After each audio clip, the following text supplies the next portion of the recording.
Hello guys, welcome to today's class. So నిన్నటి class లో మనం బ్యాంక్ ఆడిట్ గురించి చదువుకున్నాం. సో ఈ క్లాస్ లో మనం వచ్చేసి ఎన్బిఎఫ్సి ఆడిట్ గురించి చదువుతాము. సో ఆల్మోస్ట్ కంటిన్యూషన్ లానే ఉంటుంది, బట్ అంటే సిమిలర్ గా ఉంటాయి అనమాట. ట్రాన్సాక్షన్ సిమిలర్ గా ఉంటాయి కాబట్టి ఎన్బిఎఫ్సి కి బ్యాంక్ కి కొంచెం సిమిలారిటీ ఉంటుంది, అందుకే ఈ రెండింటిని కలిపి చదువుతారు.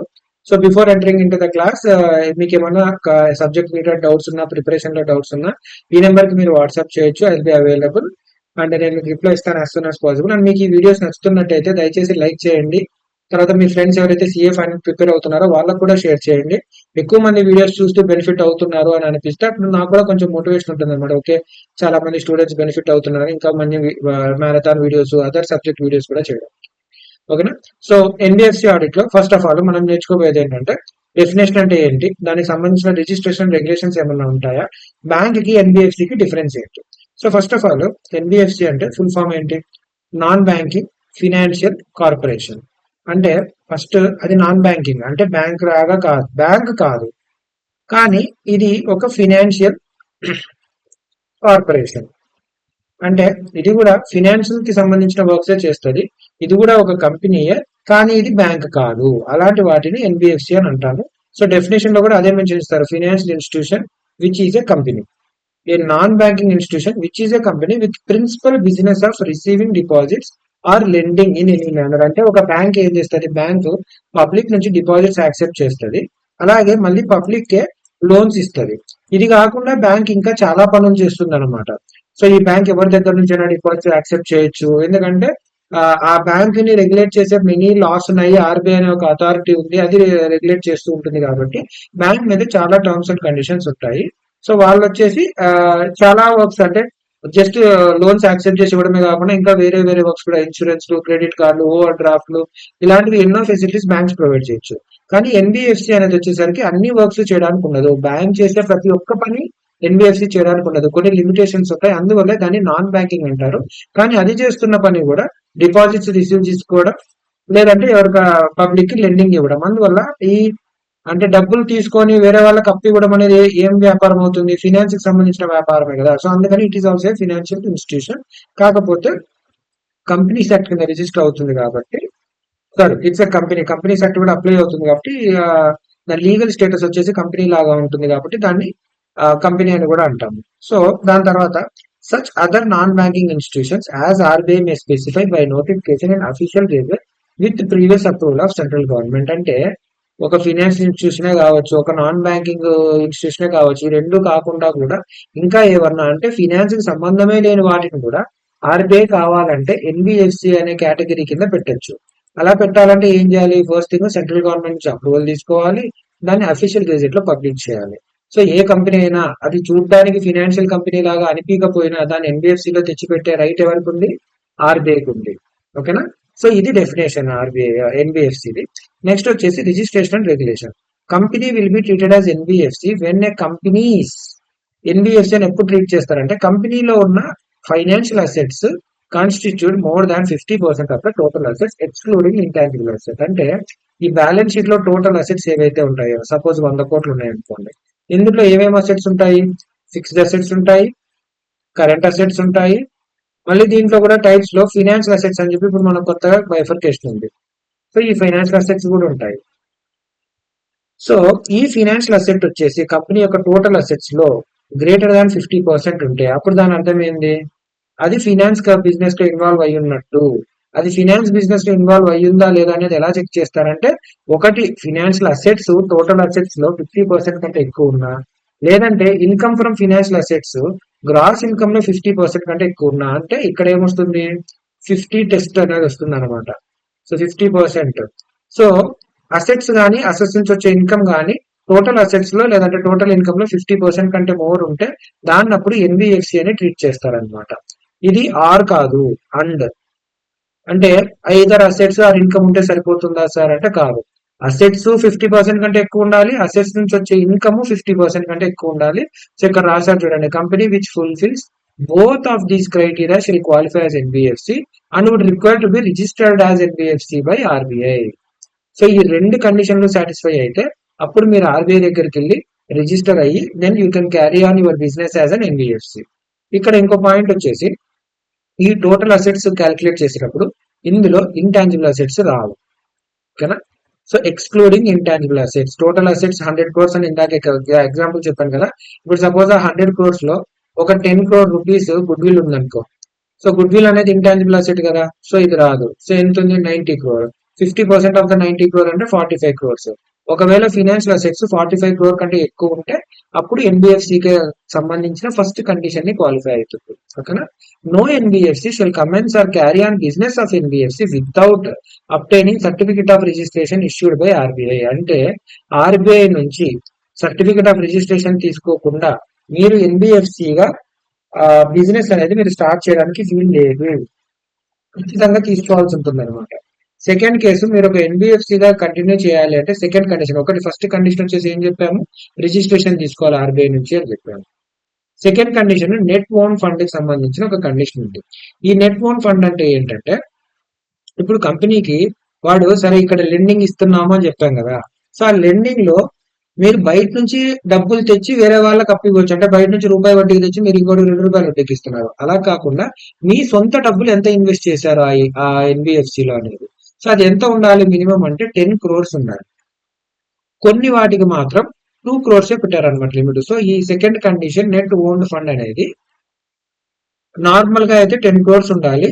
కొన్ని ఎక్సెప్షన్స్ ఇచ్చారు. ఆ ఎక్సెప్షన్స్ కేసెస్ లో మటుకు 2 crore ఉన్నా సరిపోతుంది. You can start your business as NBFC అని అంటున్నారు. మరి వేటికి సార్ ఇది దేనికి ఈ 2 crore అనేది అప్లై అవుతుంది అంటే, ఈ సమ్ అనేది ఏమొస్తుందంటే, ఎన్బిఎఫ్సి లో చాలా టైప్స్ ఉంటాయి.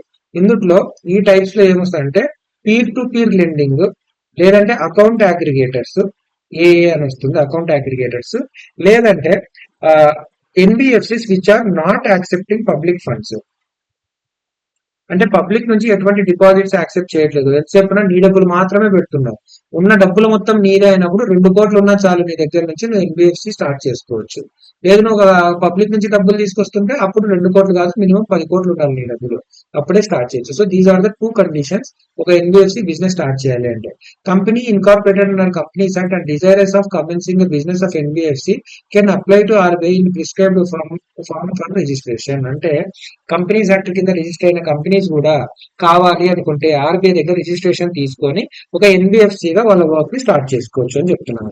సార్ ఇంతసేపటి నుంచి ఏం చెప్తున్నారు, పదే డిపాజిట్స్ యాక్సెప్ట్ చేయొచ్చు, లెండింగ్ ఇచ్చుకోవచ్చు అని అంటున్నారు. సార్ ఇదే కదా బ్యాంక్ చేసే మెయిన్ పని కూడా.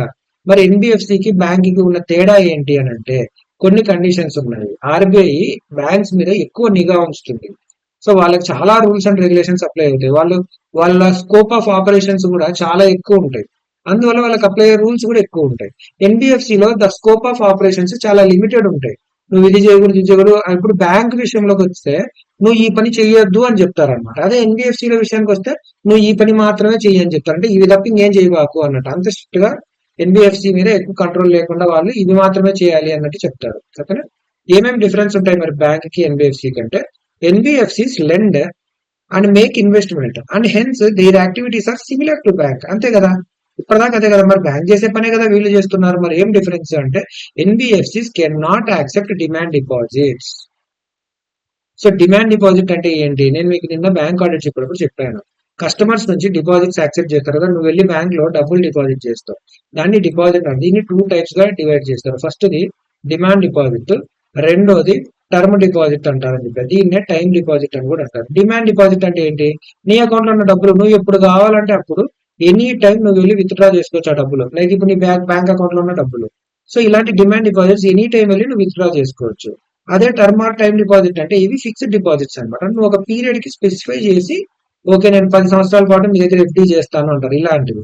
సో ఎన్బిఎఫ్సి అనే వాళ్ళు డిమాండ్ డిపాజిట్ యాక్సెప్ట్ చేయకూడదు. ఎందుకంటే ఇప్పుడు నువ్వు ఎన్బిఎఫ్సి, నీ మీద అంత ఎక్కువ నిఘా ఉండదు.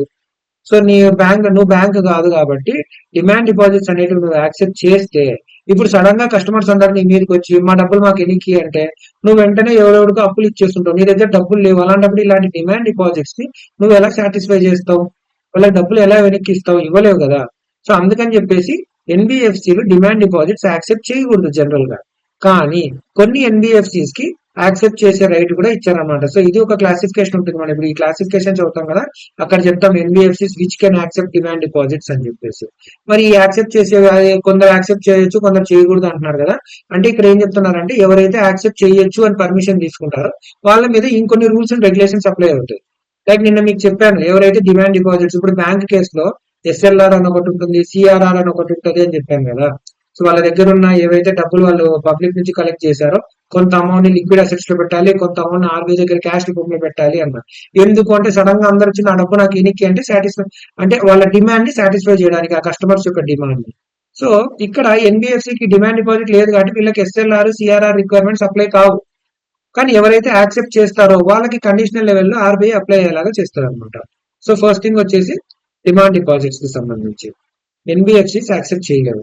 Second, NBFC do not form part of the payment and settlement system and cannot issue cheques. So ఈ పేమెంట్ అండ్ సెటిల్మెంట్ సిస్టమ్, ఇప్పుడు బ్యాంక్ ఏం చేస్తుంది, బ్యాంకు డబ్బులు తీసుకోవడమే కాకుండా డీడీ అని ఒకటి ఉంటుంది, డిమాండ్ డ్రాఫ్ట్, డిమాండ్ డిపాజిట్ కాదు, డీడీ, చెక్స్, క్రెడిట్ కార్డ్స్, ఇట్లా చాలా చాలా ఉంటాయి. ఈ చెక్ అనేది ఏంటి, ఇమ్మీడియట్ గా డబ్బులు కాకుండా నువ్వు ఒకరికి చెక్ ఇస్తావు, దానికి ఒక 90 days వ్యాలిడిటీ ఉంటుంది. ఆ తర్వాత వాడు వెళ్ళి ఏ బ్రాంచ్ లో కావాలన్నా దాన్ని సబ్మిట్ చేసి డబ్బులు ఎన్కాష్ చేసుకోవచ్చు. సో ఇదంతా ఒక పేమెంట్ అండ్ సెటిల్మెంట్ సిస్టమ్ అనేది ఒకటి ఉంటుంది. ఆ సిస్టమ్ లో ఎన్బిఎఫ్సిస్ పార్ట్ కాదు, వాళ్ళదంతా సపరేట్ సిస్టమ్ ఉంటుంది. ఈ బ్యాంకింగ్ సిస్టమ్ లో పార్ట్ కాదు కాబట్టి చెక్స్ అనేవి ఇష్యూ చేయడానికి కూడా వాళ్ళకి లేదు. ఫస్ట్ది డిమాండ్ డిపాజిట్స్ చేయడానికి లేదు, సెకండ్ది చెక్స్ చేయడానికి కూడా లేదు. And at the same time third ఏంటంటే డిమాండ్ డిపాజిట్ యాక్సెప్ట్ చేయట్లేదు కాబట్టి డిపాజిట్ ఇన్సూరెన్స్ ఫెసిలిటీ కూడా ఎన్బిఎఫ్సి లో ఉండదు. అంటే ఇప్పుడు బ్యాంక్ లో మీరు ఏదైనా డబ్బులు డిపాజిట్ చేశారనుకోండి, ఆ బ్యాంక్ లో మీరు డిపాజిట్ చేసిన డబ్బులు ఒకవేళ మీరు పోయినాయి, మీకు ఆర్బీఐ నుంచి మీ డబ్బులకి కొంచెం ఇన్సూరెన్స్ ఉంటుంది కాబట్టి లైక్ ఒక 5 lakhs అట్లా ఏదో ఉంటుంది అనమాట ఒక అమౌంట్. సో అంత అమౌంట్ కి మీ ఒకవేళ బ్యాంక్ బ్యాంక్రప్ట్ అయినా, బ్యాంక్ లో ఎవరైనా దొంగలు పడ్డా మీకు మినిమం అమౌంట్ మీకు ఇన్సూరెన్స్ ద్వారా వస్తుంది. కానీ ఎన్బిఎఫ్సి లో అలాంటి ఇన్సూరెన్స్ ఫెసిలిటీ అనేది ఉండదు, ఎందుకంటే వాళ్ళు డిమాండ్ డిపాజిట్స్ యాక్సెప్ట్ చేయట్లేదు కాబట్టి. సో నెక్స్ట్ వచ్చేసి no minimum exposure to priority sector required by NBFC.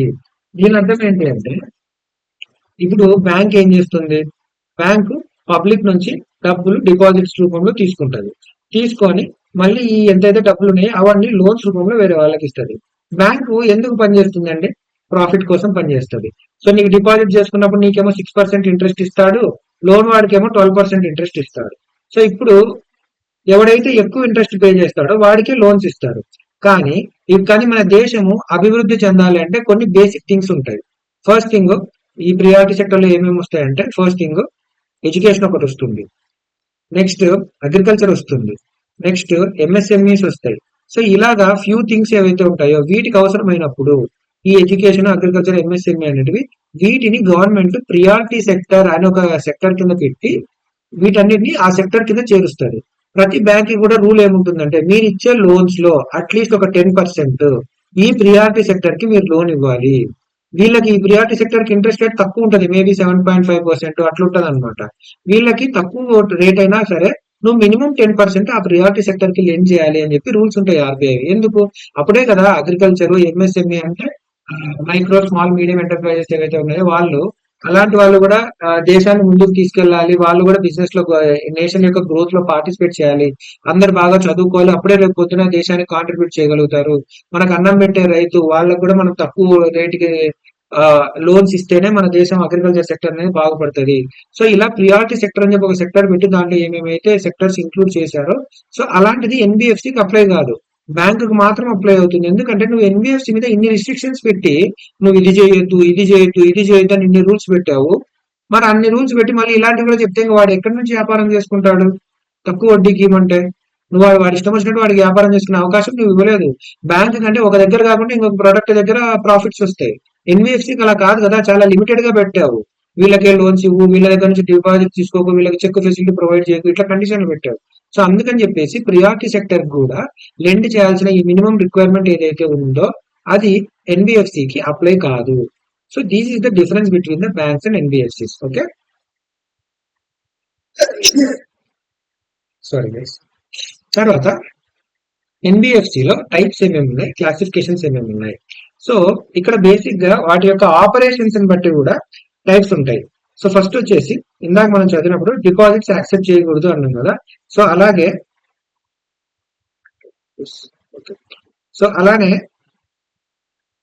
ఒక ఎన్బిఎఫ్సి ఉంది, దాన్ని డిపాజిట్స్ యాక్సెప్ట్ చేయడానికి ఒకటి ఉంటుంది, ఇంకోటి ఏమో నాన్ డిపాజిట్ యాక్సెప్టింగ్. ఇవి 2 టైప్స్ ఉంటాయి. ఇలా ఉన్నప్పుడు ఇవి 2 టైప్స్ లో మళ్ళీ దీంట్లో సబ్ టైప్స్ ఏంటంటే ఈ నాన్ డిపాజిట్ తీసుకునే దాంట్లో systematically important, non systematically important.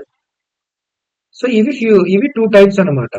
So ఇక్కడ వచ్చేసి deposit and non deposit taking NBFCs, non deposit taking NBFC లో మళ్ళీ 2 types, systematically important, non systematically important అని అంటారు. సో దీన్ని వచ్చేసి NBFC non deposit accepting but systematically important అంటాం. దీన్ని వచ్చేసి ఎన్బిఎఫ్సి నాన్ డిపాజిట్ యాక్సెప్టింగ్ అంటాం. అంతే, ఇవే 2 టైప్స్. ఇది వచ్చేసి ఇది నార్మల్ ఎన్బిఎఫ్సి కిందకి వస్తుంది. ఓకేనా? సో ఇలా టైప్స్ ఉంటాయి. ఈ టైప్స్ కాకుండా కూడా based on their activities, based on the kind of activities they conduct, types of NBFC ఎలా వస్తాయంటే ఇన్వెస్ట్మెంట్ అండ్ క్రెడిట్, ఇన్ఫ్రాస్ట్రక్చర్ కి ఫైనాన్స్ చేయడము, లేదంటే systematical important core investment company, infrastructure కి డెట్. సో ఇక్కడ చూసినట్టయితే ఇన్ఫ్రాస్ట్రక్చర్ ఫైనాన్స్, ఇన్ఫ్రాస్ట్రక్చర్ డెట్. దాని తర్వాత మైక్రో ఫైనాన్స్ ఇన్స్టిట్యూషన్, తర్వాత non operative financial holding company, asset finance company, investment company, loan company. So ఇలా చాలా టైప్స్ ఉంటాయి అనమాట వాటి ఆపరేషన్స్ బట్టి. సో వీటి పేరులో ఎన్బిఎఫ్సి అని మీకు ఎక్కడ రాదు. ఇన్ఫాక్ట్ ఇంకా గట్టిగా మాట్లాడితే Nidhi companies, stock exchanges, venture capital funds, ఇవన్నీ కూడా ఒక టైప్ ఆఫ్ ఎన్బిఎఫ్సిస్ కిందకే వస్తాయి. అన్ని ఇక్కడ మెన్షన్ చేయరు, బట్ ఇక్కడ ఉన్న ఫ్యూ వరకు మనం ఇక్కడ చదువుకోవచ్చు. వీటి మీద మీకు ఏం క్వశ్చన్ రాదు, జస్ట్ ఇది వరకు ఇంపార్టెంట్ అనమాట. వీటి గురించి ఎక్కువ కాదు. వీటి గురించి ఏమొస్తుందంటే ఎందుట్లో కొన్నిటికి కొన్ని రూల్స్ అప్లై అవుతాయి, కొన్నిటికి అప్లై కావు అనేది అది మనం నెక్స్ట్ వెళ్ళేటప్పుడు చదువుతాము. సో ఏమేమి టైప్స్ ఉంటాయి? Deposit, non deposit. దాంట్లో systematical important, non systematical important.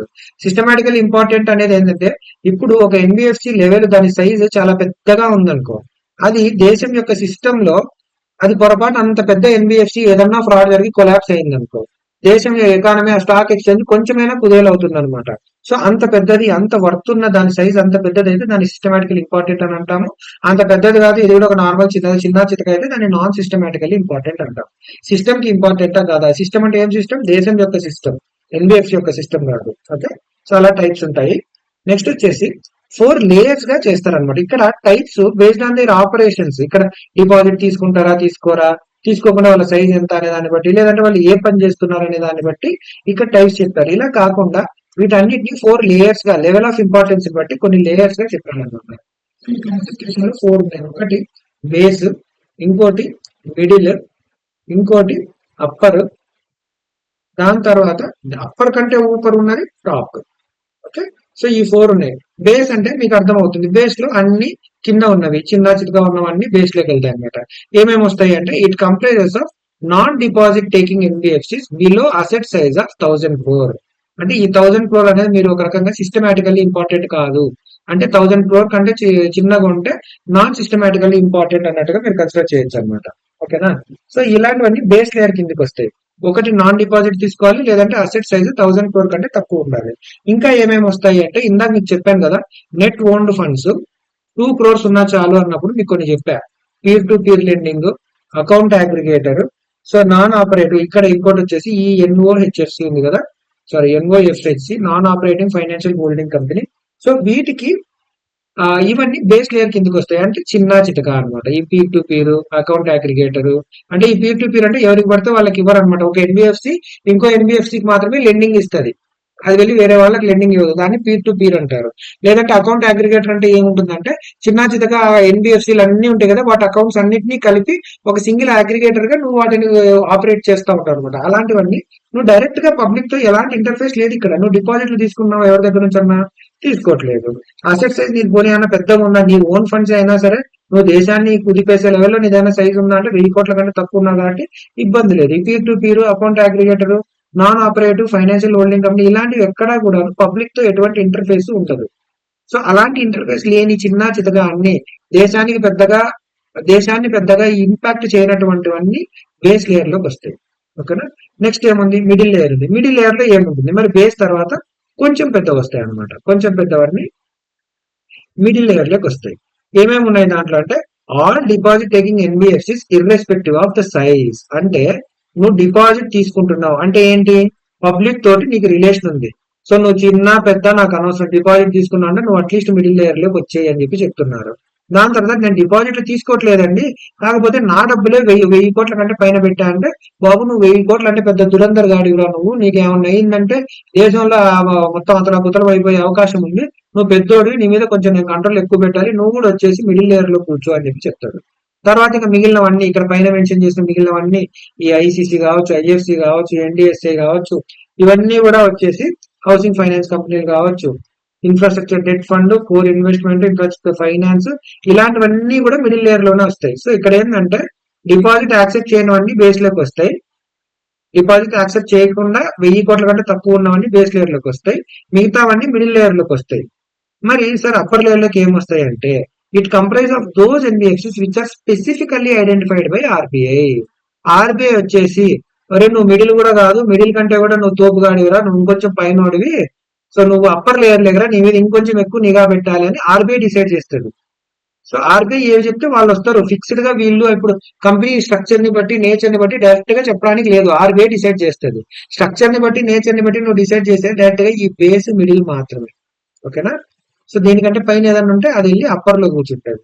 మరి టాప్ లేయర్ లో ఏమొస్తాయంటే, it will ideally remain empty and will be filled by RBI based on the required need. అంటే ఇక్కడ ఏం చెప్తున్నాడు, ఏదన్నా అప్పర్ లేయర్ లో ఉన్నది ఇంకొంచెం ఇంకా పెద్దదైపోయింది, ఇది ఇంకా దీని మీద ఇంకా ఎక్కువ నిఘా ఉండాలి, దీన్ని ఎప్పటికప్పుడు చూసుకోవాలి అని అనుకుంటే అప్పుడు దాన్ని తీసుకొచ్చి టాప్ లేయర్ లో వేస్తారనమాట. So based on the importance దాన్ని బట్టి ఈ బేస్, మిడిల్, అప్పర్, టాప్ అని 4 క్లాసిఫికేషన్స్ ఉన్నాయి. సో దీన్ని కూడా ఆర్బీఐ డిసైడ్ చేస్తుంది. ఈ టాప్ లేయర్ ఏదన్నా అప్పర్ లేయర్ నుంచి వచ్చి అప్పర్ నుంచి ఇంకొంచెం ముందుకు వెళ్ళాలి అన్నప్పుడు ఆర్బీఐ చెప్తుంది అనమాట, నువ్వు టాప్ లేయర్ దగ్గర రానా, నువ్వు ఇంకా అప్పర్ కాదు, నువ్వు ఇంకా పైకి పెద్దోడు అయిపోయావు అని చెప్పేసి. ఓకేనా? Next classification of frauds by NBFC. ఇది ఏం లేదండి, పెద్ద బేకార్ టాపిక్. ఇందులో ఆల్మోస్ట్ ఏమేమి ఫ్రాడ్స్ ఉన్నాయో అన్ని కవర్ చేశాడు, ఇంకేముంది అవన్నీ చెప్పడం ఎందుకు, అవన్నీ జనరిక్ థింగ్స్, ఎలాగైనా అవన్నీ కవర్ అయిపోతాయి మనకు. ఓకే, ఏమేమి ఉన్నాయో ఒకసారి చూద్దాం. Misappropriation, criminal breach of trust అంటే ఫండ్స్ ని మిస్అప్రాపరేట్ చేయడము, fraudulent encashment through forged instruments అంటే ఇన్స్ట్రుమెంట్ మీద ఒరిజినల్ సైన్ కాకుండా ఫోర్జ్డ్ సైన్ చేయడము, బుక్స్ ఆఫ్ అకౌంట్స్ ని మ్యానిపులేట్ చేయడము, క్రెడిట్ ఫెసిలిటీస్ ఏవైతే ఉన్నాయో అవన్నీ ఆథరైజ్ కాకుండా అన్ఆథరైజ్ క్రెడిట్ ఫెసిలిటీస్ ఎక్స్టెండ్ చేయడం. అంటే వాడు క్రెడిట్ వర్తీనెస్ లేనోడికి కూడా నువ్వు క్రెడిట్ ఇచ్చేస్తావు అనమాట, ఎందుకు, వాడు నీకు లంచం ఇస్తాడని చెప్పి, అది ఇక్కడ reward. Negligence and cash shortage అంటే నువ్వు ప్రాపర్ గా పెట్టకుండా క్యాష్ షార్టేజ్ వచ్చేలా చేసావు, చీటింగ్ చేయడం, ఫోర్జరీ చేయడం, ఫారెన్ ఎక్స్చేంజ్ ట్రాన్సాక్షన్ ఇర్రెగ్యులారిటీస్ చేయడం, any other type of fraud not coming under above heads. అంటే ఇంకా ఏమన్నా కూడా అంటే అన్ని తప్పులు కూడా తప్పులే అన్నట్టు చెప్తున్నారు. అది నువ్వేం చెప్పాలి, అది మాకు కూడా ఆల్రెడీ తెలుసు. కాకపోతే ఈ తప్పుల్లో ఫ్రాడ్ అని ఖచ్చితంగా మిగతావన్నీ జరిగినా జరగకపోయినా ఫ్రాడ్ అని కన్సిడర్ చేస్తాం అనమాట. కాకపోతే ప్రూవ్ అయితేనే ఫ్రాడ్ అని చెప్పేది ఎప్పుడు అంటే cases of negligence and cash shortages and irregularities in foreign exchange transactions. ఏమేమి ఉన్నాయా రెండు,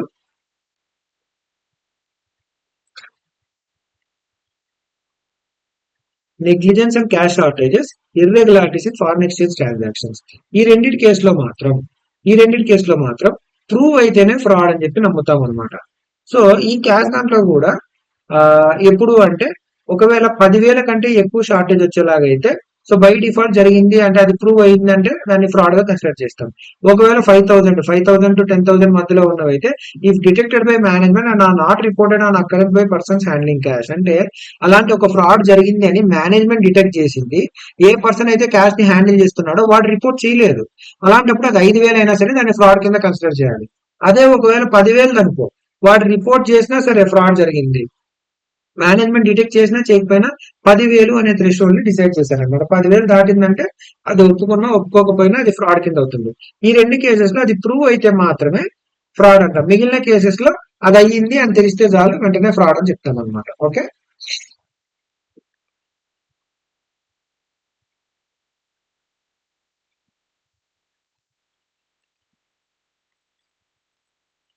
సో ఈ 10,000 5,000 అనేవి మీకు ఎంసీక్యూలో రావడానికి అవకాశం ఉంది, గుర్తుపెట్టుకోండి. ఈ రెండిట్లో ఇంటెన్షన్ టు చీట్ అనేది ప్రూవ్ అవ్వాలి, అప్పుడే ఇవి ఫ్రాడ్ కింద కన్సిడర్ చేస్తారు. రిమైనింగ్ కేసెస్ లో ఇంటెన్షన్ టు చీట్ చేయాల్సిన అవసరం లా, నువ్వు ట్రస్ట్ బ్రేక్ చేసావు, ఇవి మ్యానిపులేట్ చేసావు, లేదంటే ఏదైనా అనాథరైజ్ క్రెడిట్ ఫెసిలిటీ ఇచ్చావు, ఇందులో పొరపాటు జరిగే అవకాశం ఉంది కాబట్టి అక్కడ లేదు.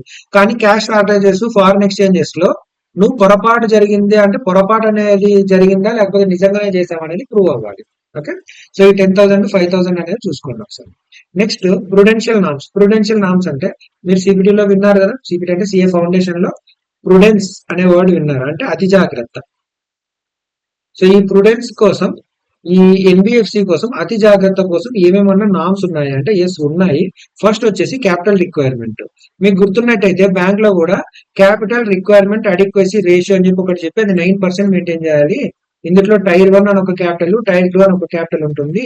ఇదేమో లో క్వాలిటీ ఉంటుంది, ఇదేమో హై క్వాలిటీ ఉంటుంది అని చెప్పాను నేను మీకు.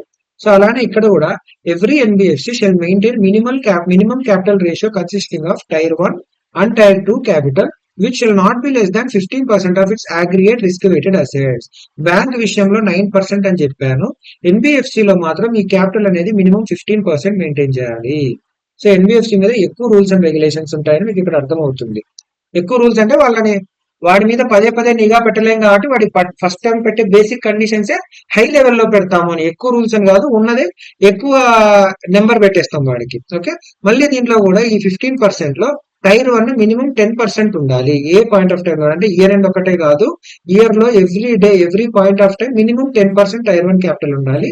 రిమైనింగ్ మినిమం 5% టైర్ 2 క్యాపిటల్ ఉండాలి. ఇంకా ఎక్కువ పెట్టినా మంచిదే, కానీ మినిమం 15% అయితే మెన్షన్ చేయని చెప్తున్నాడు. 15% of what? It's risk weighted assets. అంటే దాని దగ్గర ఒక సైడ్ లైబిలిటీస్ ఉంటాయి, ఇంకో సైడ్ అసెట్స్ ఉంటాయి కదా. ఈ అసెట్స్ లో డిఫరెంట్ టైప్స్ ఆఫ్ అసెట్ ఉంటాయి. అసెట్ నేచర్ ని బట్టి రిస్క్ అనేది ఇన్వాల్వ్ అవుతుంది. సో ఈ రిస్క్ కి తగినంత వెయిటేజ్ ఇస్తారు. ఆ వెయిటేజ్ తో weighted average risk of assets చేసి దాంట్లో 15% మీరు మినిమం క్యాపిటల్ మెయింటైన్ చేయండి అని చెప్తున్నారు. సో మరి 0% వెయిట్ ఉన్నవి ఏమేమి ఉన్నాయి? క్యాష్. నీ చేతిలో ఉన్న క్యాష్ ఎక్కడికన్నా పోతుందా? ఎక్కడికి పోదు. అప్రూవ్డ్ సెక్యూరిటీ, అప్రూవ్ అయిన సెక్యూరిటీస్, గవర్నమెంట్ సెక్యూరిటీస్ టైప్, అలాంటి వాటికి రిస్క్ ఏమైనా ఉంటుందా? గవర్నమెంట్ ఇన్వాల్వ్ అయింది కాబట్టి దానికి ఏం రిస్క్ ఉండదు. ఫుల్లీ సెక్యూర్డ్, ఇంకేముంది, నువ్వు మార్టిగేజ్ తీసుకున్నావు, ఇబ్బంది ఏమి లేదు. సో దానికి కూడా రిస్క్ ఏమి ఉండదు. స్టాఫ్ ఎక్కడికి పోతారు? నీ దగ్గర పనిచేస్తా ఉంటారు కదా, నిన్ను ఇచ్చిపెట్టి పోలేదు, దానికి రిస్క్ ఉండదు. అలాగే TDS, advance tax, government securities మీద interest, central government guarantee and loans, వీటిలో ఎటువంటి రిస్క్ ఇన్వాల్వ్ అవ్వదు అని అంటారు కాబట్టి వీటికి వెయిట్ వచ్చేసి 0. వాటి కోసం మీరు ఎటువంటి క్యాపిటల్ సైడ్ చేయాల్సిన అవసరం లేదన్నమాట. వీటన్నిటికీ 0 ఉంటుంది రిస్క్ వెయిటేజ్. మరి 20% రిస్క్ వెయిటేజ్ ఉన్నవి ఏమేమి ఉంటాయంటే పబ్లిక్ సెక్టర్ బ్యాంక్స్ లో బాండ్స్ ఏమైనా ఇష్యూ చేస్తే వాటిలో మీరు ఇన్వెస్ట్ చేసిన, స్టేట్ గవర్నమెంట్ చేసిన గ్యారంటీ, సెంట్రల్ గవర్నమెంట్ అయితే 0% అన్నాం, స్టేట్ గవర్నమెంట్ అయితే 20% అంటున్నారు. సో పబ్లిక్ సెక్టర్స్ ఇష్యూ చేసిన బాండ్స్, స్టేట్ గవర్నమెంట్ ఇచ్చిన గ్యారంటీస్ ఇలాంటివి ఏమన్నా ఉంటే, అంటే 90 days కన్నా తక్కువ డిఫాల్ట్ లో ఉంటే వాటికి 20% ఇవ్వు అని చెప్తున్నారు వెయిటేజ్. అంటే మోస్ట్లీ ఇప్పుడు పబ్లిక్ సెక్టర్ బ్యాంక్ కూడా మోస్ట్లీ అది కొలాప్స్ అయ్యే అవకాశం ఉండదు.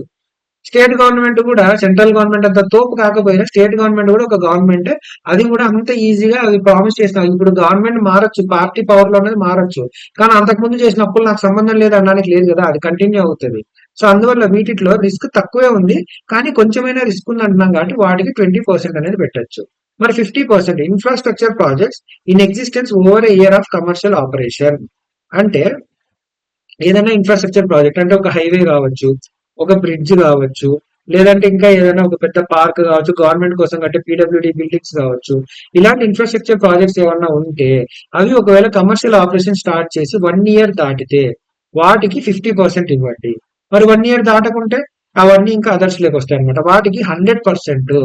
అంటే అవి మొదలెట్టి 1 year కూడా కాలేదు, అలాంటప్పుడు వాడు నిలబడ్డావు 1 year లోనే కొలాప్స్ అవుతాడేమో అని చెప్పేసి వాటికి ఎక్కువ వెయిటేజ్ ఇస్తామన్నమాట. సో ఇవన్నీ 100, ఈ 1 year దాకా ఇన్ఫ్రాస్ట్రక్చర్ ప్రాజెక్ట్ అయితే 50, స్టేట్ గవర్నమెంట్ పిఎస్సిబి ఉంది. స్టేట్ గవర్నమెంట్ అవి కూడా ఇవి ఇంకా ఎన్పిఏ కేటగిరీలోకి రాకూడదు. అప్పుడే ఇక్కడ చూడండి, not in default or in default up to 90 days, అంటే ఇంకా ఎన్పిఏ కేటగిరీలోకి స్లిప్ అవ్వలేదు, అప్పుడు 20%. మరి ఒకవేళ స్టేట్ గవర్నమెంట్ గ్యారంటీ ఇచ్చిన ఎన్పిఎస్ కి అయితే ఎంత ఇవ్వాలి అంటే మరి అవన్నీ కూడా ఇంకా అదర్స్ లేకి వస్తాయి కాబట్టి అక్కడ మీరు 100% ఇవ్వాల్సి ఉంటుంది. ఓకే, సో అలాగా ఏవి ఎంత వెయిట్ అనేది ఇక్కడ ఉంది. ఇది ఎంసీక్యూలో రావచ్చు కాబట్టి మీరు ఇది గుర్తుపెట్టుకోండి. ఓకేనా. నెక్స్ట్ మరి ప్రొవిజనల్ రిక్వైర్మెంట్ ఎంత, ఎవరికి ఎంత ప్రొవిజన్ క్రియేట్ చేయాలి అంటే లాస్ అసెట్ అయితే మీకు గుర్తున్నట్టయితే స్టాండర్డ్ ఈ మూడింటిని ఎన్పిఏ కింద కన్సిడర్ చేస్తాము అని నేను చెప్పాను మీకు. సో స్టాండర్డ్ అసెట్ అనుకో అంటే non systematical important, non deposit taking ఎన్బిఎఫ్సిలు అయితే, అదర్ అయితే వాటిలో 0.25%, 0.4% ప్రొవిజన్ క్రియేట్ చేస్తే చాలు. అదే సబ్ స్టాండర్డ్ అసెట్ అయితే 10% అయితే చాలు. డౌట్ఫుల్ లో సెక్యూర్డ్, అన్సెక్యూర్డ్ అని 2 types గా పెట్టాడు. అన్సెక్యూర్డ్ అయితే ఇంకేం ఆలోచించేది లేదు, నోరు మూసుకొని 100% చేయి, ఆల్రెడీ డౌట్ఫుల్ లెవెల్ కి రీచ్ అయిపోయినాయి అవి, ఇంకేముంది పెండింగ్, 100% ఇచ్చేసే వాటికి ప్రొవిజన్ అని చెప్తారు. ఒకవేళ సెక్యూర్డ్ అయితే సార్ మరి సెక్యూర్డ్ కదా, దీనికి ప్రొవిజన్ నేను ఎందుకు క్రియేట్ చేయాలి, ఇది రిస్క్ ఫ్రీ కదా, ఇందాకే కదా మీరు ఇక్కడ చెప్పారు, ఏది ఇక్కడ ఉంది, ఫుల్లీ సెక్యూర్డ్ లోన్స్ అయితే ఏం అవసరం లేదని చెప్పారు కదా అంటే, మరి ఫుల్లీ సెక్యూర్డ్ లోన్ అయినా కానీ మీరు అక్కడ క్యాపిటల్ అడిక్వసీ రేషియోలో దానికంటూ ఎటువంటి వెయిట్ అలాట్ చేయలేదు. కానీ ప్రొవిజన్ క్రియేట్ చేసినప్పుడు మీరు, నేను లాస్ట్ క్లాస్ లో కూడా బ్యాంక్ ఆడిట్ లో ఒక ₹1,00,00,000 వర్తున్న ఒక ల్యాండ్, దానికి 80 lakhs లోన్ శాంక్షన్ అయింది అని చెప్పి చెప్పాను నేను. సో ఈ ₹1,00,00,000 ఉన్నప్పుడు వాడికి 80 lakhs లోన్ ఇచ్చినప్పుడు నువ్వు మినిమం ఏం ఎక్స్పెక్ట్ చేస్తావు, నా 80 లక్షలు అయితే గ్యారంటీలే అంటావు. కానీ ఇది కూడా మీరు సెక్యూర్డ్ ఉంది కదా అని చెప్పి టైం ఇస్తూ పోతూ ఉంటే ఈ వాల్యూ, అసెట్ వాల్యూ ఏదైతే ఉందో ఇది కూడా ఫ్లక్చువేట్ అయ్యే ఛాన్స్ అయితే ఉంటుంది కదా. ఈ రోజు నువ్వు చూస్తున్నప్పుడు అది ఫుల్లీ సెక్యూర్డ్ ఉంది, కానీ టైం గడిచే కొద్దీ దాని వాల్యూ ఫ్లక్చువేట్ అయ్యి 80 lakhs ఉంటుందో పోతుందో మనకు తెలియదు కదా. సో అందుకోసం అని చెప్పి దానికి కూడా ప్రొవిజన్ క్రియేట్ చేయండి అని చెప్పి చెప్తున్నారు. So even though it is fully secured, ఒక అసెట్ డౌట్ఫుల్ అయ్యి 1 year అయితే 20% ప్రొవిజన్ చేయి. 1 year కాదు సార్, 1 year దాటేసింది, 3 years వరకు వెళ్ళిందంటే అమ్మో 3 years అయినా సరే వాడు ఇంకా కట్టలేదా, ఎంత సెక్యూర్డ్ అనేది ఏదో తేడాగా ఉందిరా అబ్బాయి అని చెప్పి 30% ప్రొవైడ్ చేయి. ఒకవేళ 3 years కూడా దాటింది అనుకో, అమ్మది నమ్మ 3 years కూడా దాటింది, వీడు ఎప్పుడు కడతాడని చెప్పి 50% ప్రొవైడ్ చేయని చెప్తున్నాడు. ఇక 3 years తర్వాత ఎంత ఉన్నా 50%, ఇంతకంటే ఎక్కువ చెప్పట్లేదు. అంటే ఇంకా 50% అంటే దానికి పడిపోదులే అని చెప్పేసి అజ్యూమ్ చేసుకుంటున్నారు. అదే అన్సెక్యూర్డ్ అయితే 100% ప్రొవైడ్ చేయి, లాస్ అసెట్ అయితే 100% ప్రొవైడ్ చేయాలి. So these are the provisional requirement. దేనికి ఎంత ప్రొవిజన్ క్రియేట్ చేయాలనేది కూడా మీరు గుర్తుపెట్టుకోండి. ఈ రెండింటికి, అన్సెక్యూర్డ్ కి, లాస్ అసెట్స్ కి 100% ఉంది, సబ్ స్టాండర్డ్ కి 10 ఉంది. ఈ రిమైనింగ్ 20, 30, 50 గుర్తుపెట్టుకోండి. 0.5, 0.40 ఉంటుంది, ఇది గుర్తుపెట్టుకోండి. ఓకేనా. నెక్స్ట్ వచ్చేసి audit procedures, areas which are mandatorily part of audit process for conducting audit of NBFC. ఏమేమి ఉన్నాయి, ఇది కూడా ఒక రకంగా బ్యాంక్ కి సంబంధించింది, సిమిలర్ గానే ఉంటుంది. ఫస్ట్ థింగ్ ఏం చేయాలి, ascertain the business of company, అంటే you have to gain the understanding of the business and its environment. So ముందు అండర్స్టాండ్ చేసుకో, ఏమేమి అండర్స్టాండ్ చేసుకోవాలంటే ఆ కంపెనీ ఏంది, దాని పూర్వోత్తరాలు ఏంది, ఏం చేస్తుంది, ఎలా ఉంది, దాని రూల్స్ ఏంటి, రెగ్యులేషన్స్ ఏంటి, పాలసీస్ ఏంటి, ఇవన్నీ చూడాలి.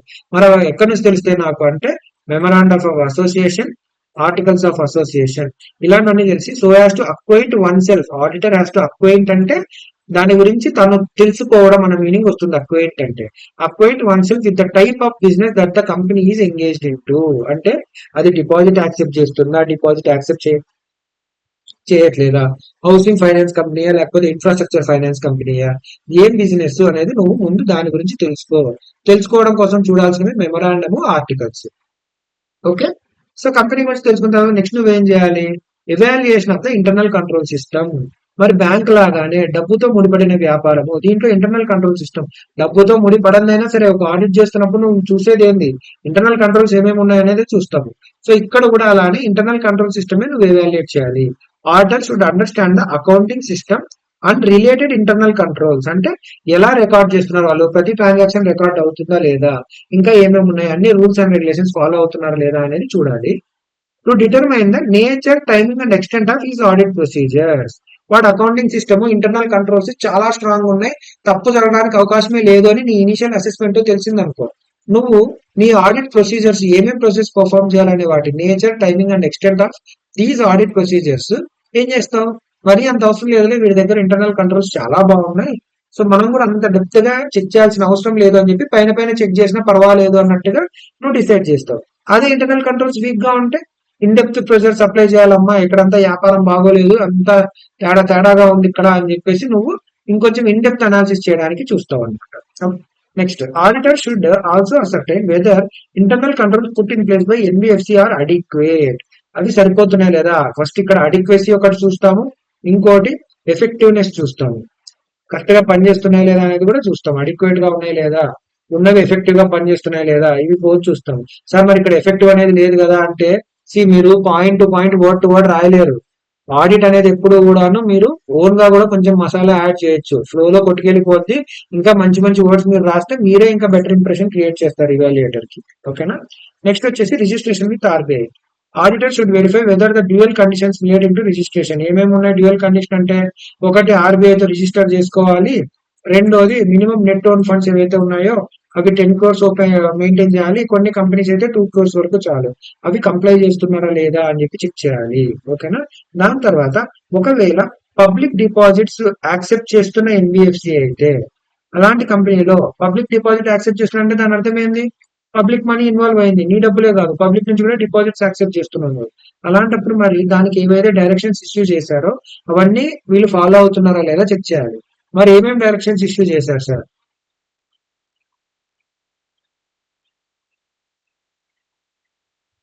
ఓకే, ఏమేమి డైరెక్షన్స్ ఇష్యూ చేస్తుంటారు అంటే, see the ceiling on quantum of public deposits is link to credit rating. Credit rating అంటే మీకు తెలుసు కదా, మీరు ఏఎఫ్ఎం లో చదువుతారు. సో క్రెడిట్ రేటింగ్ అంటే ఒక కంపెనీకి రేటింగ్ ఇస్తారు. ఎవరు రేటింగ్ ఇస్తారంటే కొన్ని ఆర్గనైజేషన్స్ ఉంటాయి, దాంట్లో క్రిసిల్ ఇలాంటి కొన్ని ఆర్గనైజేషన్స్ ఉంటాయి. వీళ్ళు వచ్చేసి ఆ కంపెనీ యొక్క గుణగణాలు మొత్తం వెరిఫై చేసి నీకు A plus, A A minus, B plus, BB plus ఇట్లా రేటింగ్స్ ఉంటాయి. ఈ క్రెడిట్ రేటింగ్ అనేది ప్రతి ఆర్గనైజేషన్ కి ఇంపార్టెంట్. ఈవెన్ దేశాలకు కూడా రేటింగ్ ఇస్తారనమాట. ఎందుకంటే ఒక దేశం వరల్డ్ బ్యాంక్ నుంచి అప్పు తెచ్చుకోవాలంటే కూడా దాని క్రెడిట్ రేటింగ్ ఎంత ఉంది అనేది దాన్ని బట్టే బ్యాంక్ డిసైడ్ చేస్తుంది కదా నీకు అప్పు ఇవ్వాలా ఇవ్వకూడదా అని. సో అలాగే ఒక ఎన్బిఎఫ్సి యొక్క క్రెడిట్ రేటింగ్ ని బట్టి వాళ్ళు ఎంత వరకు డిపాజిట్స్ యాక్సెప్ట్ చేయొచ్చు అనే దాని మీద సీలింగ్ ఉంటుంది. సో ఆడిటర్ గా నువ్వేం చేయాలి? Obtain the copy of credit rating assign to NBFC and check whether public deposits accepted are as per the credit rating assign to it. Credit rating ఏముంది sir? నాకు ఏ ప్లస్ ఉంది, ఏది paper తీసుకురా చూద్దాం అని చూసి ఆ ఏ ప్లస్ ఉంది, ఏ ప్లస్ ఉందంటే నువ్వు ఎన్ని యాక్సెప్ట్ చేయొచ్చమ్మా? ఒక 100 కోట్ల వరకు నువ్వు చేయొచ్చమ్మా. ఏది ఎంతవరకు చేస్తే ఒకసారి చూద్దాం బుక్ లో ఓపెన్ చేయని చెప్పి మరి వాడు అన్నీ చేశాడా లేదా అనేది చూడాలి. తర్వాత ఈ క్రెడిట్ రేటింగ్ అనేది ఎప్పటికప్పుడు మారుతూ ఉంటుంది. ఇప్పుడు సడన్ గా ఒక ఫ్రాడ్ ఏదైనా బయటపడింది అనుకో, దాని క్రెడిట్ రేటింగ్ ఇమీడియట్ గా డౌన్ చేస్తారు నెక్స్ట్ వాల్యుయేషన్ లో. సో అలాగా in the event of upgrading or downgrading of credit rating అంటే ఇప్పుడు నేనేం చెప్పా? ఏ ప్లస్, ఏ ఏ మైనస్ అని చెప్పా. ఏలో ఉన్నాం అనుకోండి, ఇప్పుడు వాడు అప్గ్రేడ్ అయ్యాడు అనుకో, ఏ ప్లస్ అయింది ఇంకా సూపర్ గా ఉంది, వాడు అసలు వాడి క్రెడిట్ రేటింగ్ అద్భుతంగా ఉందని ఇంకా అప్గ్రేడ్ అయ్యాడు. లేదంటే ఏ మైనస్ లోకి వచ్చి అబ్బా వీడిది ఆల్రెడీ ఇప్పటిదాకా చాలా దెబ్బలు పట్టాయని డౌన్ గ్రేడ్ అయ్యాడు. అలా అప్గ్రేడ్ డౌన్ గ్రేడ్ అయినప్పుడు ఏం చేయాలి అంటే ఎన్బిఎఫ్సి వెంటనే ఆర్బీఐకి ఇన్ఫార్మ్ చేయాలి. ఎందుకంటే వాళ్ళకి కొత్త సీలింగ్ అనేది వస్తుంది కదా. నువ్వు అప్గ్రేడ్ అయితే కొత్త సీలింగ్ వచ్చినా వస్తుంది, అంటే నీ లిమిట్ పెరుగుతుంది. అదే డౌన్ గ్రేడ్ అయితే లిమిట్ తగ్గుతుంది అనమాట. సో లిమిట్ పెరిగితే ఆర్బీఐకి ఇన్ఫార్మ్ చేసి నువ్వు యాక్సెప్ట్ చేయొచ్చు. లిమిట్ తగ్గితే ఏం చేయాలి? ఆర్బీఐకి ఇన్ఫార్మ్ చేసి నెక్స్ట్ నువ్వు చేయాల్సిన పని ఏంటి? In the event of down grading of credit rating NBFC shall stop accepting fresh and renewing the existing deposits. అంటే నువ్వు ఏ కేటగిరీలో ఉన్నావు అబ్బాయి? సరే ఏ కేటగిరీలో 100 కోట్లు అని చెప్పాను. సడన్ గా ఏమైంది? నువ్వు ఏ మైనస్ కేటగిరీకి పడిపోయావు నీ క్రెడిట్ రేటింగ్. సో నీకు 75 కోట్ల లిమిట్ వచ్చింది. ఇప్పుడు ఏం చేయాలంటే నీ దగ్గర 100 కోట్లు ఉన్నప్పుడు నువ్వు ఆల్రెడీ 100 కోట్ల లెవెల్కి రీచ్ అయిపోయావు. ఇంకా నువ్వు ఇప్పుడు నువ్వు ఏం చేయాలి? నువ్వు 75 కోట్లలోకే రావాలి. నీకు అంత పవర్ లేదు. అందువల్ల ఫస్ట్ ఫ్రెష్ గా ఏమన్నా డిపాజిట్స్ వస్తూ ఉంటే వాటిని తీసుకోవద్దు. 100 కోట్లు ఉన్న స్వామి, నువ్వు ఆల్రెడీ ఎట తగ్గించాలా అని చూడాలి.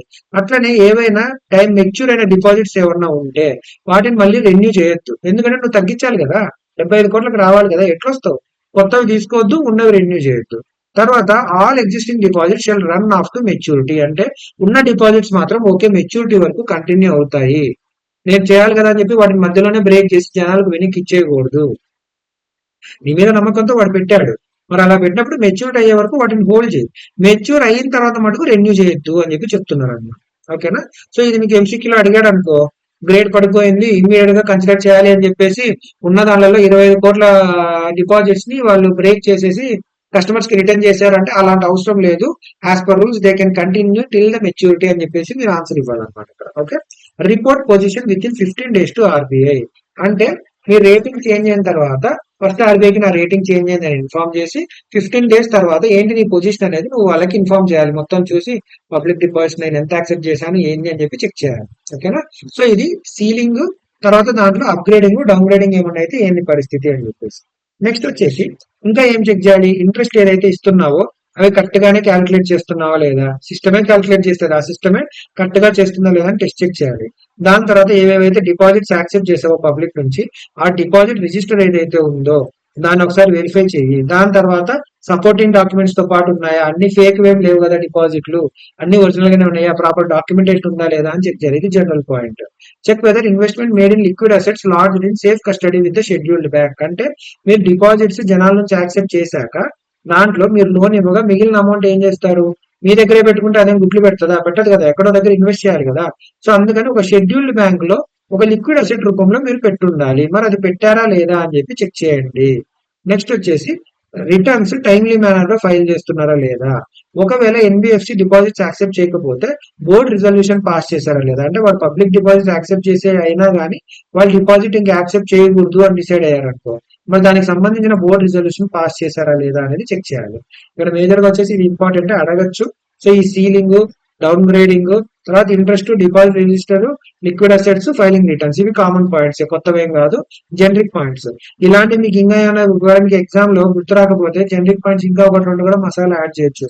మీ అదృష్టం బాగుంటే అర మార్కు, పావు మార్కు వాడు ఇచ్చే అవకాశం ఉంటుంది మీకు. ఓకేనా.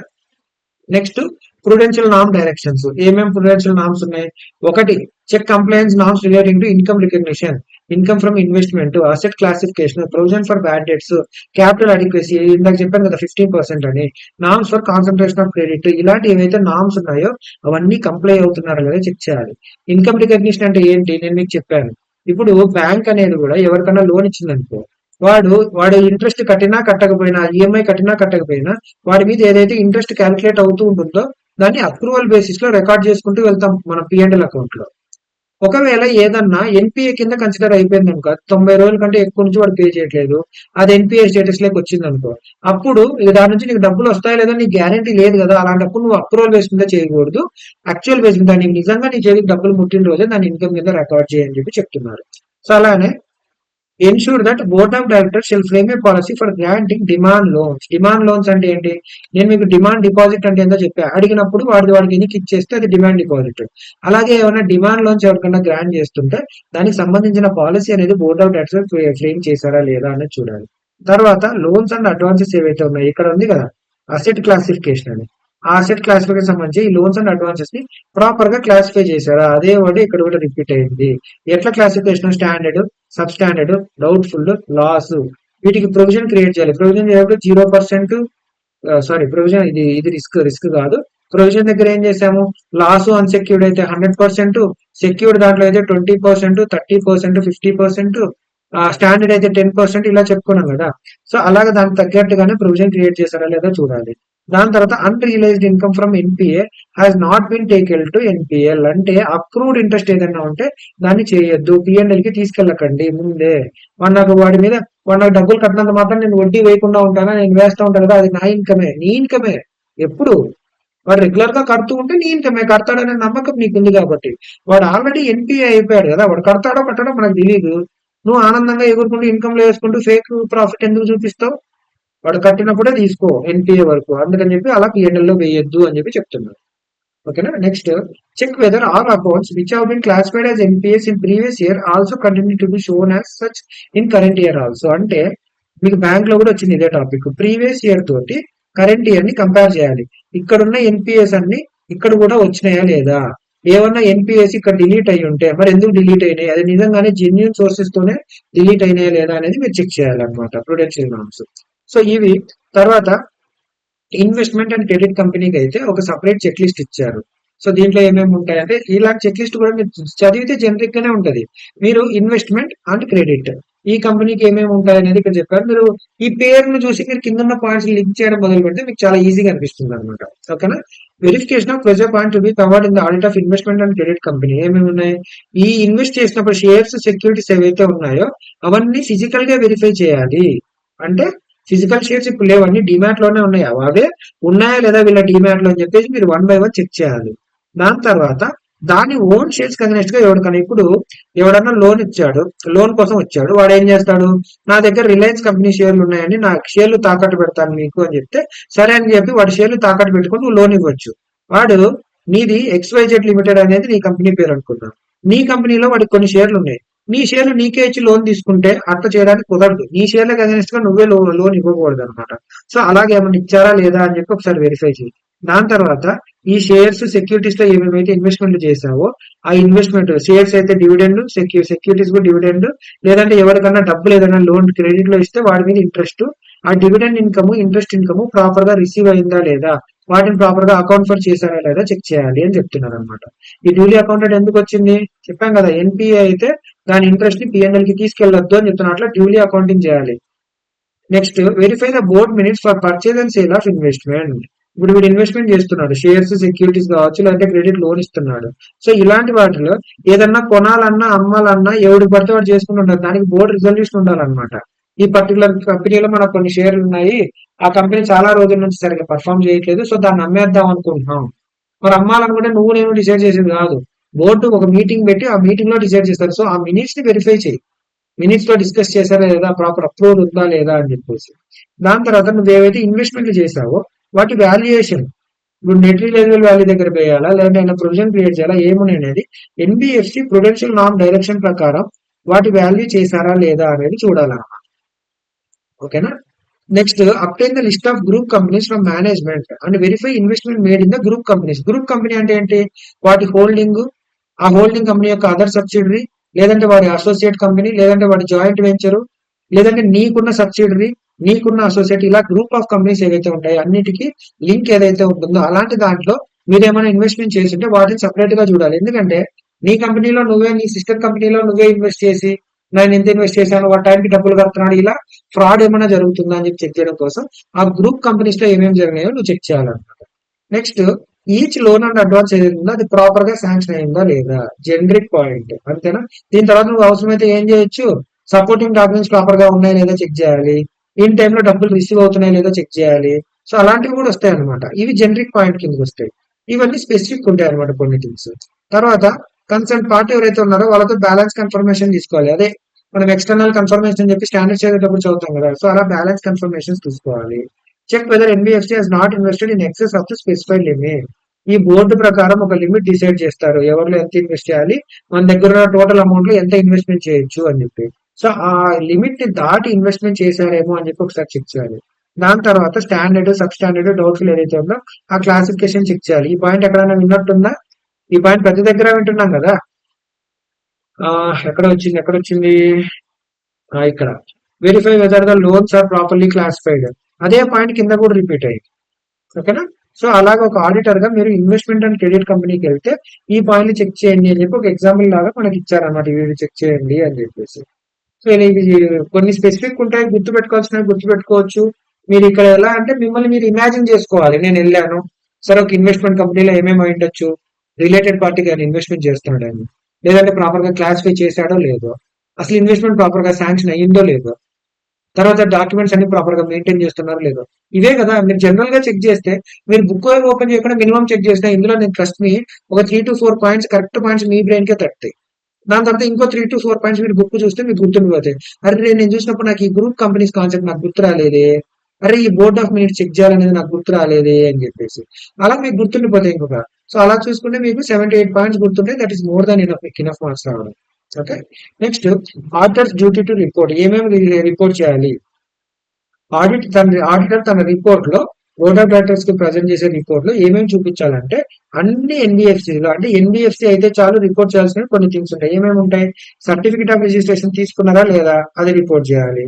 దాని తర్వాత ఒకవేళ రిజిస్ట్రేషన్ తీసుకున్నా కానీ, ఇప్పుడు నెట్ ఓన్ ఫండ్స్ అని చెప్పి ఒక కండిషన్ చెప్పాను కదా 10 కోట్లు అని చెప్పేసి.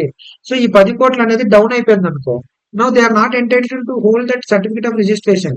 సో అలాగా తీసుకున్నారు, బానే ఉంది. తీసుకున్న తర్వాత whether they are still entitled to hold, ఇంకా వాళ్ళకి ఆ అర్హత ఉందా,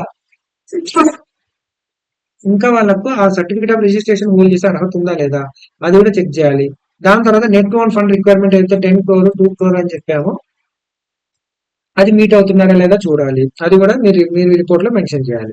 in case of NBFCs accepting or holding public deposits accept చేస్తున్న ఎన్బిఎఫ్సిస్ లో మీకు కొన్ని అడిషనల్ రిక్వైర్మెంట్స్ ఉంటాయి. ఏమేమి ఉంటాయంటే విత్ ఇన్ ద లిమిట్ లోనే యాక్సెప్ట్ చేశారా లేదా, దాని తర్వాత ఎక్సెస్ క్వాంటమ్ లో ఏదైనా యాక్సెప్ట్ చేస్తుంటే, లిమిట్ అంటే ఏంటిది నేను చెప్పా కదా, క్రెడిట్ రేటింగ్ బేస్ మీద లిమిట్ ఇస్తారు అని చెప్పేసి, ఆ విత్ ఇన్ ద లిమిట్ ఉందా లేదా అనేది చూడాలి.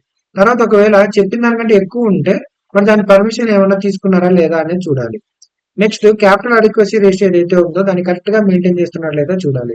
ఏది? క్యాపిటల్ రిక్వైర్మెంట్ అడిక్వసీ రేషియో, సిఆర్ఏఆర్ ఇది ఉంది కదా, 15% మెన్షన్ చేయాలి ఎన్బిఎఫ్సి చెప్పారు, అది ఉందా లేదా చెక్ చేయాలి.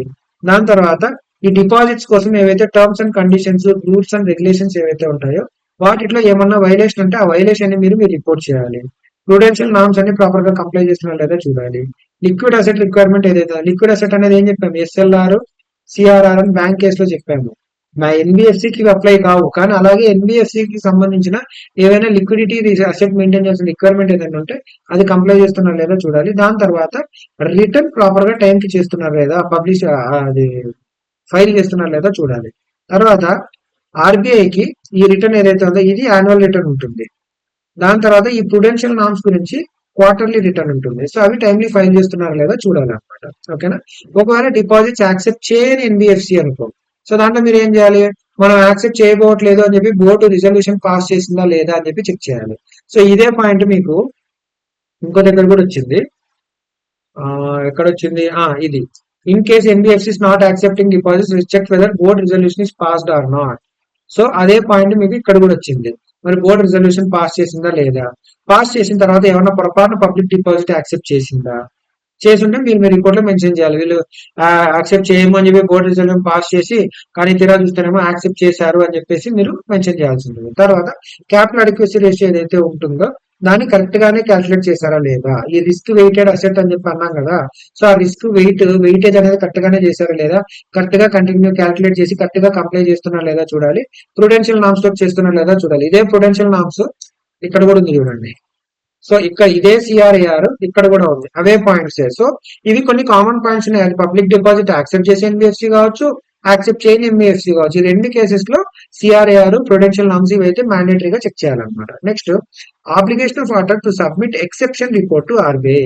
ఎక్సెప్షన్ అంటే ఏంది, ఇప్పుడు నేను ఏం చెప్తున్నాను మీకు లాస్ట్ క్లాస్ కూడా బ్యాంక్ ఆడిట్ లో నేను చెప్పాను. ఇప్పుడు ఒక 100 ట్రాన్సాక్షన్స్ ఉన్నాయి. ఇప్పుడు దానికి ఎగ్జాంపుల్ ఇంకోలాగా ఎలా చెప్పొచ్చు అంటే, ఇప్పుడు ఒక 10 గొర్రెలు ఉన్నాయనుకోండి. సో ఈ 10 గొర్రెలకి ఒక ట్రాక్ లైన్ గీశారు.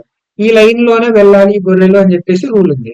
ఇప్పుడు ఇక్కడ ఉన్న గొర్రె లైన్ లో వెళ్ళింది, ఇక్కడ ఉన్న గొర్రె లైన్ లో వెళ్ళింది. దాని తర్వాత సడన్ గా ఏమైందంటే ఒక గొర్రె లైన్ లో వెళ్లకుండా పక్క లైన్ లోకి వచ్చి దీంట్లో వెళ్ళడం మొదలెట్టింది. లేదంటే ఏ లైన్ లో సపరేట్ గా కొత్త లైన్ లో వెళ్ళింది.